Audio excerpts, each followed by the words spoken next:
रीना दुबे जी, अभिषेक दुबे जी। जय श्री हरिवंश। पूज्य महाराज जी, आपके चरणों में कोटि कोटि प्रणाम।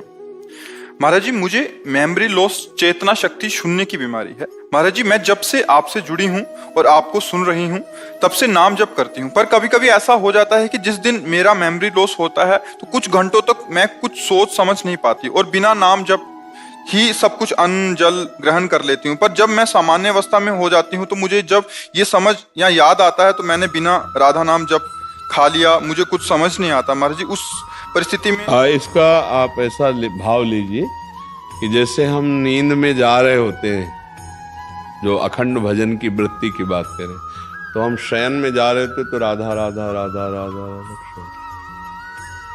अब जब जगे तो जो हम सोने के समय रट रहे थे वही जगने के समय चेतना जागृत होते ही निकल पड़ा, राधा राधा राधा। वैसे हर एक आदमी अनुभव कर सकता है।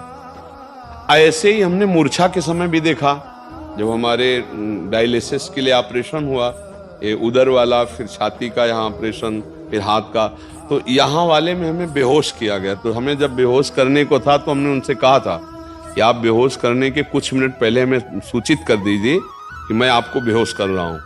तो उन्होंने बताया कि बाबा अब हम इंजेक्शन लगाने वाले हैं।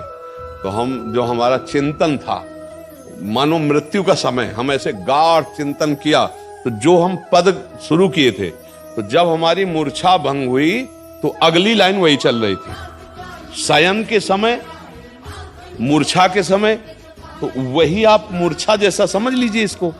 तो जिस समय आप राधा राधा चेतना में बोलकर आपकी चेतना शक्ति, स्मृति शक्ति लुप्त हुई, फिर जब जागृत हुई तो फिर राधा राधा आप बोल रहे हैं कि मुझे ग्लानि होती है, तो वो पूरा समय आपका भजन ही माना जाएगा।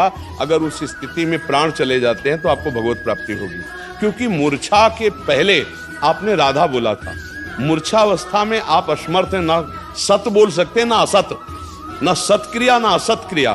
तो अब आपका राधा ही माना जाएगा वो प्रारंभ का, और उसी से भगवत प्राप्ति हो जाती है। जैसे कोई सुबह बोला राधा और बेहोश हो गया, अस्पताल में भर्ती हो गया, और उसे होश ही नहीं आया, समाप्त हो गया शाम तक, उसे भगवत प्राप्ति होगी, क्योंकि अंतिम उसकी चेतना में पहली बार राधा जो निकला फिर मूर्छित हो गया, तो उसका वही माना जाएगा अंतिम समय स्मरण, और उसी से भगवत प्राप्ति हो जाएगी।